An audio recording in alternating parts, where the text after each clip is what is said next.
The silence of the studio was the loudest sound in the world. It wasn't the natural quiet of a forest or the calming hush of a library. It was the heavy, pressurized silence that settles in a room after a storm of sound has just departed. An hour ago, this space had been vibrating with a raw, electric energy-layered harmonies, thumping bass, the staccato click of the master clock.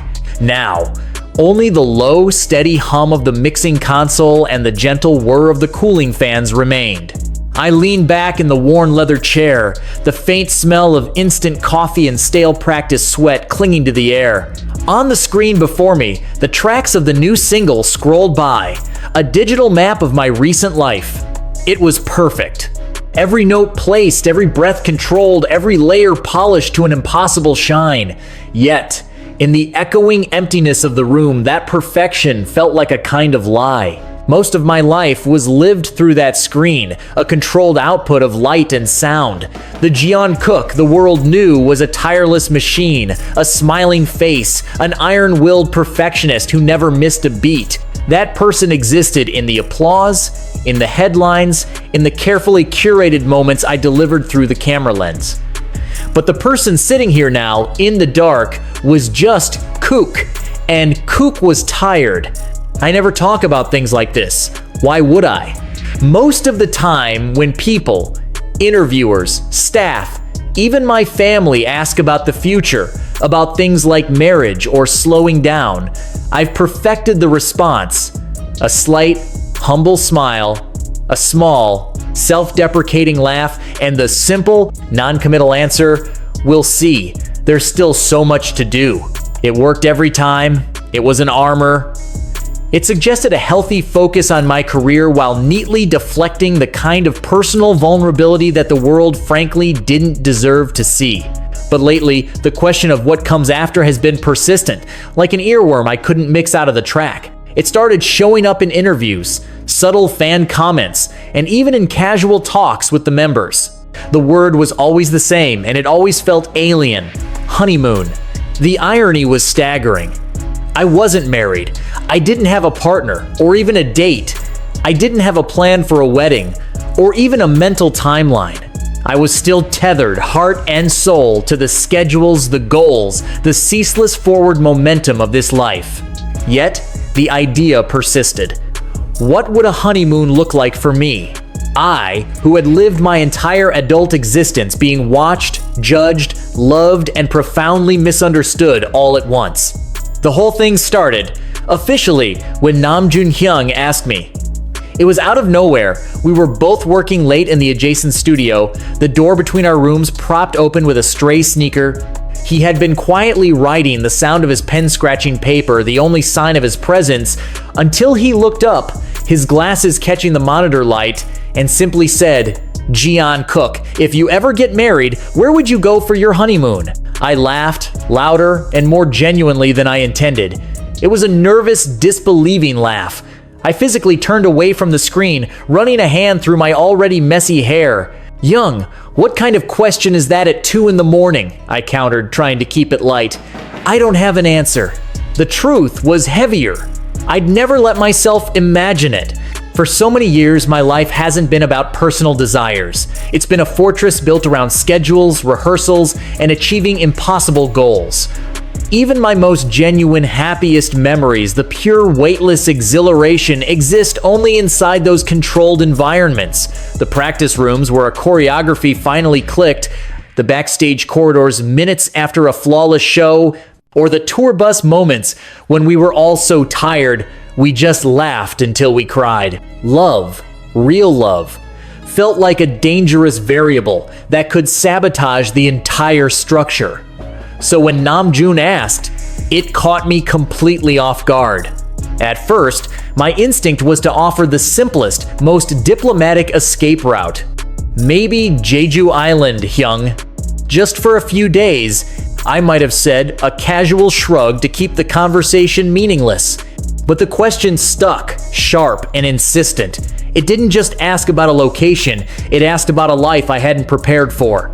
That night, after Namjoon finally packed up, offering a quiet, "Go home, Kook," I stayed. The studio grew darker still. I killed the main monitor, leaving only the small focus light on my keyboard, bathing my hands in a warm yellow glow. And I began to think about it seriously, perhaps for the first time. What kind of existence would I want after everything? After the contract deadlines, after the final encore, after the cheering finally faded? What would love look like when it was stripped of the stage, the spotlight, the relentless cycle of comments, likes, and hashtags? It brought me back to something Taehyung had said months ago, during a rare, quiet night watching a movie no one was paying attention to. He hadn't said it as a criticism, just a statement of fact, a weary observation. Bro, I think you're scared to rest. The memory hit with a stark clarity. Maybe he was right. Maybe that's why the thought of a honeymoon, even as a simple getaway, felt so profoundly strange to my system. Rest means stillness. And I had never truly been still. Even when I'm supposedly on vacation, the gears are turning. I'm composing lyrics in my head, mentally reviewing the last performance, or worse, scrolling through comments and forums, seeking out what I could do better next time.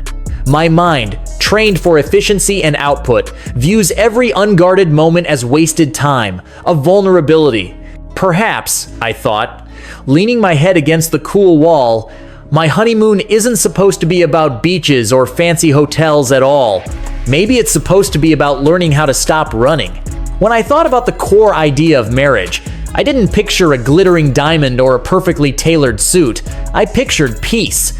I pictured waking up one morning and not feeling the immediate, suffocating pressure to be perfect, not needing to prove anything to anyone, not even to myself. I imagined simply existing with someone who understood on a fundamental level that I wasn't the Jungkook from the screen all the time. Someone who was okay with the silence, with my late night habit of disappearing into a melody, with the way I often vanish into my own thoughts, unreachable for hours. Jimin had offered the softer truth I needed to hear. You don't need to rush into love, Kook. The right person will understand your chaos. And what was my chaos, if not this constant, restless movement? This endless striving for a finish line that always moved further away? Maybe that was the true meaning of the word honeymoon for me. Finding a person who could sit in my self-made chaos without trying to fix it, without demanding I change my world, but who would simply want to be a small, quiet, unshakable part of it, a bedrock. I remember Jin Hyung's teasing, "You better take your wife somewhere fancy, Bora Bora or something. Don't be cheap."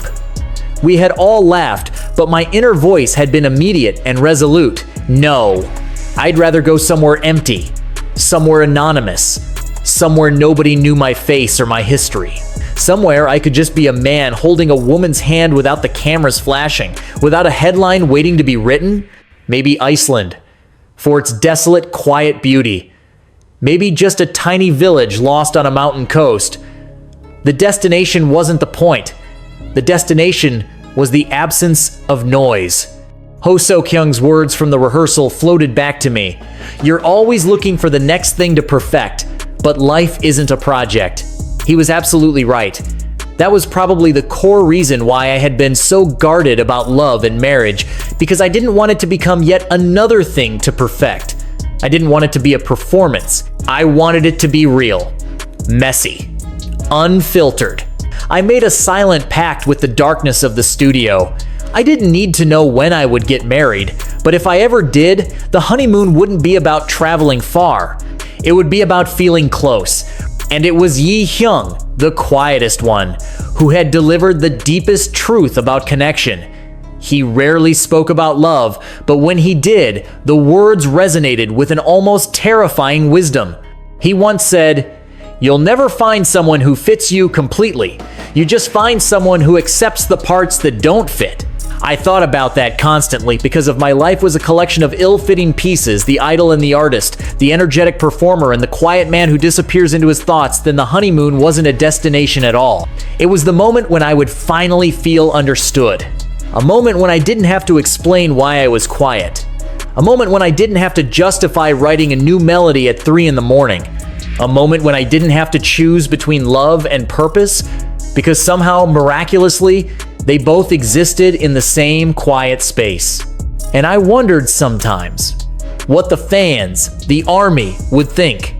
Would they be happy? Shocked? Hurt? All three perhaps? I've always tried to give them my best self, the strong, hardworking, unwavering version. But even I didn't know how to balance real, lasting love in this life. I wasn't scared of marriage, not really. I was scared of losing myself in it. It's the silent truth people rarely voice. You can love someone so fiercely that you forget who you were before them. There was a part of me that already felt married to my music, to my brothers, to the extraordinary, exhausting life we had built together. Every song, every tour, every moment of sheer bone-deep exhaustion felt like a kind of vow. That's why I was so intensely careful about who I would ever allow into my world. This life was heavy.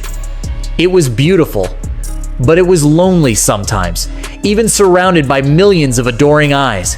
So, if anyone were truly asking about my hypothetical honeymoon plans, the answer was still uncertain. But I knew the intention. I didn't want it to be about escaping reality.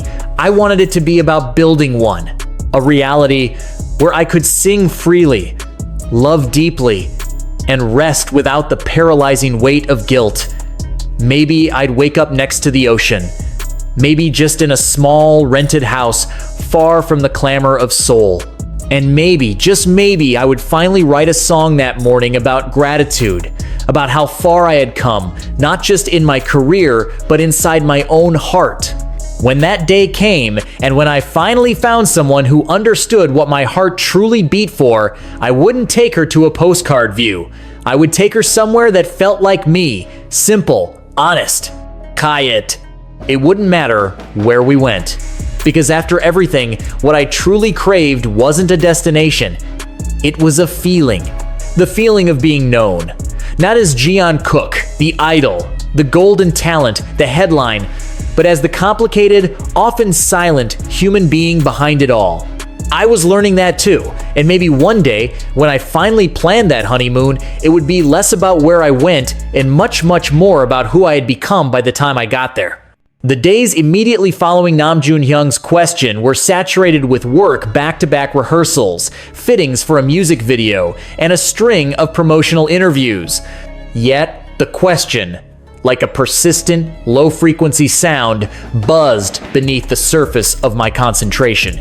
It forced me to listen differently to the members, to scrutinize their casual, brotherly advice, hearing in their words subtle clues about a life I couldn't yet grasp. My first opportunity to delve deeper arrived during a late afternoon break. We were all scattered around the waiting room backstage at a broadcast studio, the air thick with the smell of hairspray and nervous energy. I found Jimin sitting quietly on a couch, scrolling through his phone, looking tired but content. He was always my anchor for things that required emotional honesty. I sat beside him, not speaking for a full minute, just allowing the familiar, comfortable silence to settle. "Hyung?"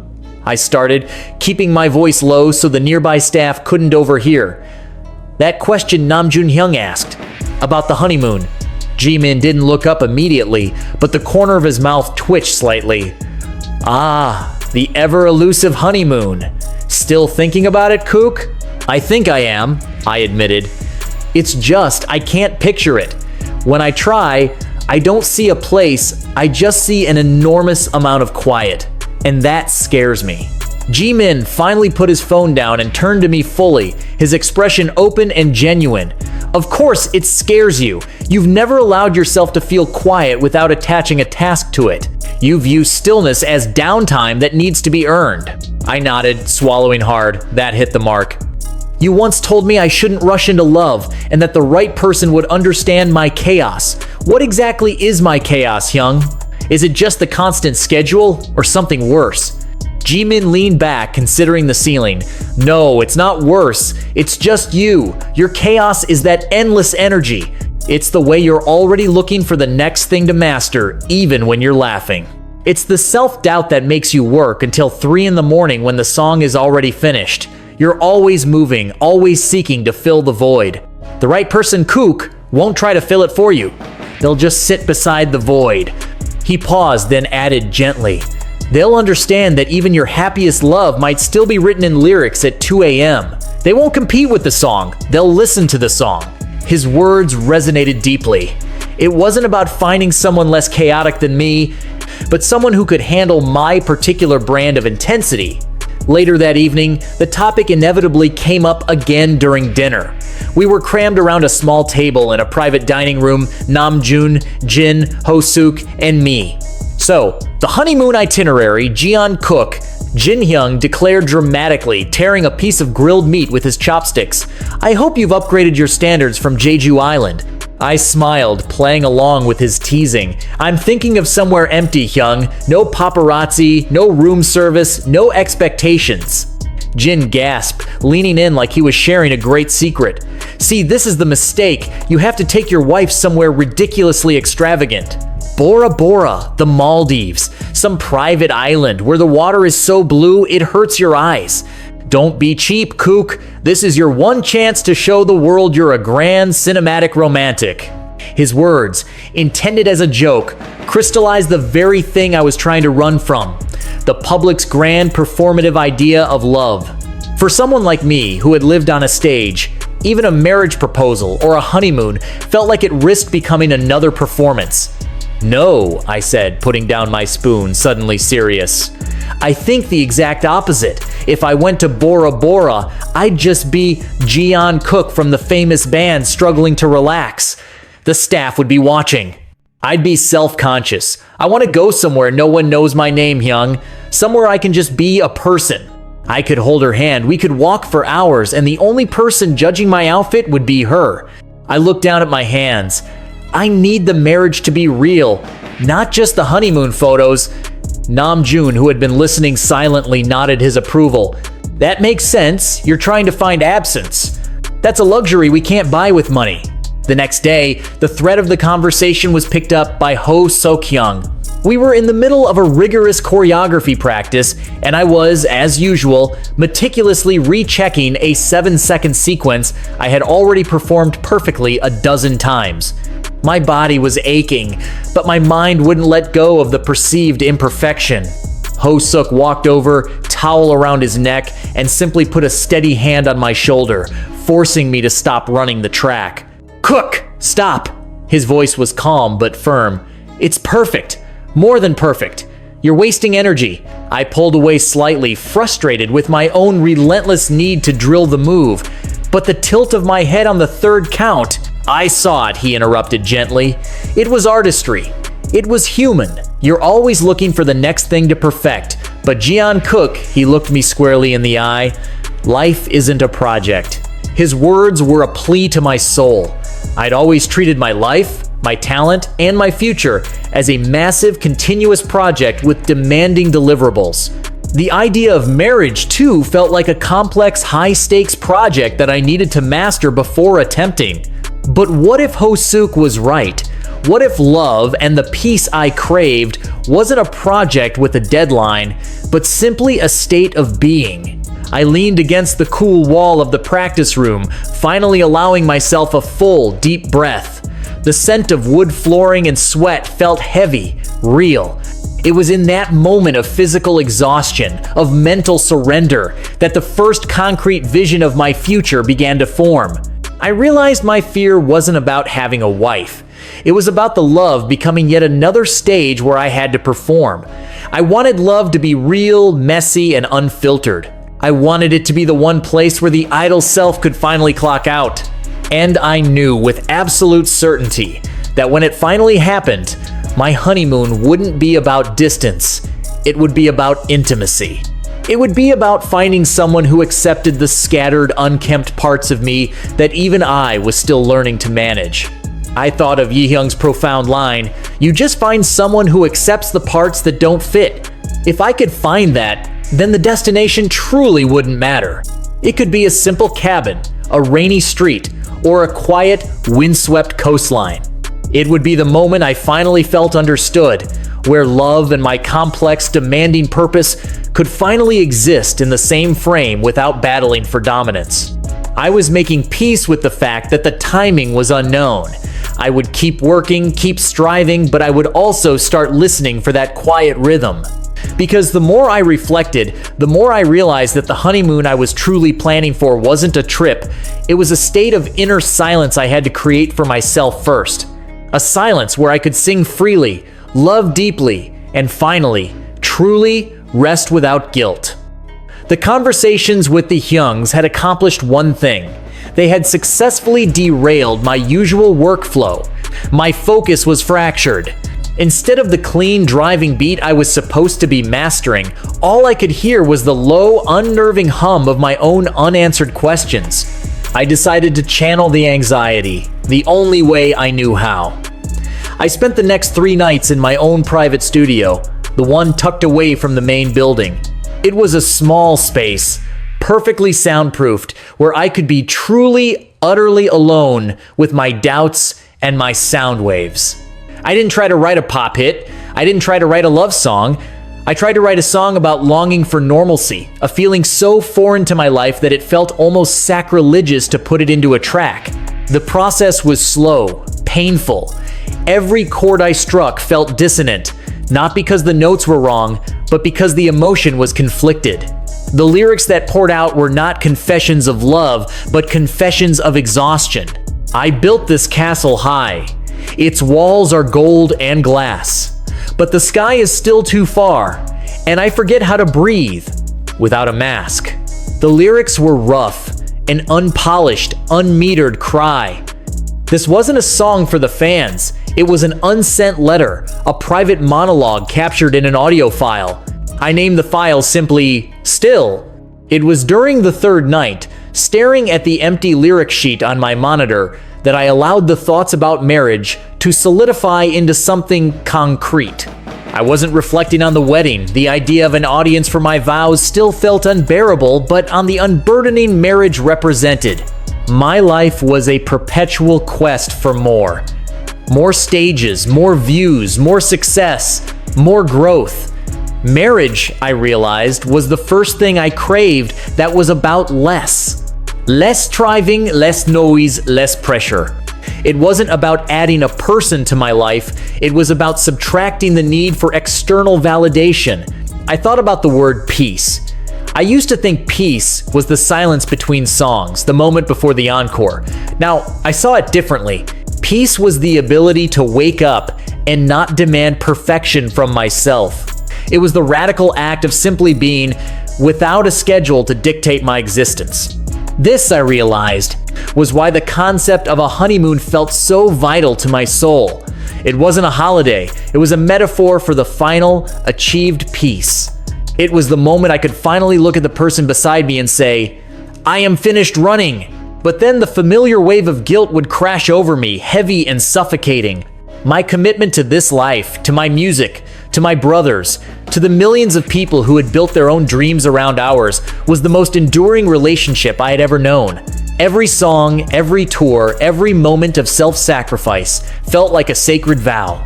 Could I ever divide my heart without breaking something essential? I scrolled through my phone, finding old concert photos, millions of lights in the darkness, a sea of faces, all looking up at the 7 figures on the stage. Their love was powerful, sustaining, but it was also conditional. Conditional on me remaining the tireless, strong, hardworking Jungkook. I wondered sometimes how I would even begin to announce a wedding, a complete, permanent claim on my private life. Would they be happy? Many would. Shocked? Absolutely.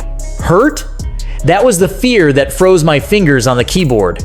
The fear that by choosing a private, singular love, I would somehow be betraying the collective, universal love that sustained my very identity. I'd always tried to give them my best self, the flawless, robust version, but even I didn't know how to integrate a vulnerable, deeply personal love into this public life. It felt like trying to mix oil and water, or trying to silence a symphony mid-crescendo. The truth I kept hidden was this: I wasn't just scared of disappointing others. I was scared of losing myself in the process of loving someone. It's the silent paradox of intense love. You can love someone so much that you unconsciously adopt their identity, their needs, their perspective, until the Jungkook who wrote Still disappears entirely. I had spent so long building the idol self, I needed to ensure the private self was stable enough to survive partnership. There was a beautiful but profound feeling of already being married to the art, married to the bond with my brothers.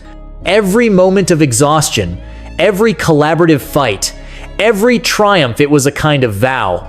Stronger and more binding than anything legal. That's why I was so intensely vigilant about who I allowed into my world. This life was heavy, complex, and sometimes devastatingly lonely, even surrounded by love. I closed the unsent lyric file, the title still glowing briefly before the monitor went dark. The final piece clicked into place. If people asked about my honeymoon plans, I couldn't give them a location. I could only give them an intention. I didn't want it to be about escaping reality. I wanted it to be about building a real one. A foundation built on simplicity and honesty, where my purpose as an artist and my life as a man could finally coexist. Maybe I'll wake up next to the ocean, or maybe just in a small, quiet house. Maybe I'll write a song that morning, a finished, confident song about gratitude. But one thing was absolute. When that day finally came and I found the person who understood the rhythm of my heart, I would take her somewhere that felt like me. Simple, honest, and quiet. The location wouldn't matter, because the final destination I craved wasn't a place on a map. It was the feeling of being known. Known not as Jungkook, the idol, but as the quiet, complex person behind the music. I was learning to want peace more than perfection. And maybe, just maybe, when I finally planned that honeymoon, it would be less about where I went and more about the man I had finally become. Sometimes, when I sit alone at night with just my thoughts and the soft, distant hum of the city outside my window, I catch myself trying to paint a portrait of the person who could truly understand this raw version of me. Not the performer, not the guy who smiles on cue or answers with perfect diplomacy in interviews. I mean the kook who stays up too late, haunted by an incomplete melody, the one who still feels a quiet, persistent tremor of self-doubt even after all these years, the one who still chases a feeling he can't quite name. It's an overwhelming thought. How can I promise forever if I'm still figuring out who I am today? The concept of stillness kept coming back. It wasn't until a moment on tour that I finally experienced it not as a threat, but as a cleansing force. We were in the US, near the end of a grueling, non-stop leg of the tour. The energy of the concerts was explosive, the love we received overwhelming. But the moment the curtain dropped and the adrenaline faded, the exhaustion was total. One night, after everyone else was asleep, the security team, the managers, the members, I slipped out. I took the elevator to the highest floor and found a service door that led to a small, empty rooftop access point. The air was cold, sharp. I walked to the edge and just stood there. Below me, the city pulsed with its own relentless energy, a million lights and noises. But up there, under the vast empty sky, there was silence. No fans, no cameras, no security detail, just the immense, crushing weight of the universe above the concrete world. For the first time in months, I felt small. But it was small in the best possible way. The immense scale of the night sky dwarfed the scale of my fame. Up there, my stage presence, my global reach, my latest record sales, none of it mattered. I was just a human being in a borrowed jacket, breathing cold air. It was a profound moment of clarity. It made me realize how much of my life is lived in performance. Not in a fake way, I truly love what I do, but in a structured way. I've been in the spotlight since I was a teenager. It becomes a kind of second skin. You learn how to be strong, how to manage every physical signal, how to carry the expectations of millions like a constant, necessary weight. But that night, I wondered what it would feel like to stand there with someone who didn't see the performer at all. Someone who saw the cold air on my face, the tiredness in my posture, the slight tremor in my hand, and simply accepted it. If I ever reached that point standing with someone after the wedding, after all the noise, I realized the honeymoon wouldn't be about the destination. It would be about that simple, silent moment when I could finally exhale and whisper, "You see me, right? The real me." And all they would do is nod. No grand gestures, no declarations, just absolute silent understanding. When I talk to Nam Joon-hyung about this kind of deep-seated purpose, he always brings it back to foundation. You've been driven by purpose your whole life, Kook. That's beautiful. But purpose can't be your only home. He was right. I've been living in the house of purpose, music, work, growth for so long that I sometimes forget there's another kind of home waiting to be built. The kind that doesn't demand perfection or performance, just presence. The restless energy he observed in me was the constant, internalized feeling that I had to justify my space, justify my love, justify my existence through output. To stop moving felt scarier than failing, because failure was familiar, stagnation was terrifying. But that quiet night on the rooftop was a revelation. Maybe peace doesn't mean stopping. It just means choosing different moments. Choosing moments that don't have to be loud to be meaningful. I thought about the other members and the love that already surrounded me. Jin-hyung's easy, reliable jokes, Taehyung's strange late-night voice notes that made no sense but made me smile, Jimin's quiet check-ins when he knew I was struggling, Hoseok's unstoppable energy, Yi-young's profound, cutting advice. They had all become pieces of what I imagined real love felt like. Consistent, patient, safe. Maybe the honeymoon I needed wasn't one I hadn't been on, but one I'd been living in for years without recognizing its structure. I remembered sitting alone backstage one night during a tour, completely checked out. Jimin found me, sat next to me and said, "You think too far ahead, Kook. Sometimes you miss the moment you're in." He was right. The idea of a honeymoon felt like a riddle because I was still learning how to be present in my own life. If I ever get married, I don't want the honeymoon to be an escape from the world. I want it to be a return to myself. I want to look at the person beside me and feel no pressure to entertain, to perform, or to fix anything about myself. I just want to exist. Maybe we'll walk by a cold lake. Maybe we'll sit in silence and listen to the rain. Maybe we'll talk about nothing for hours, and the nothing will feel like everything. Taehyung once said, with his characteristic blend of whimsy and depth, "Real love feels like breathing. You don't notice it until you're gasping for air." I didn't understand it then, but I think I do now. Love shouldn't feel like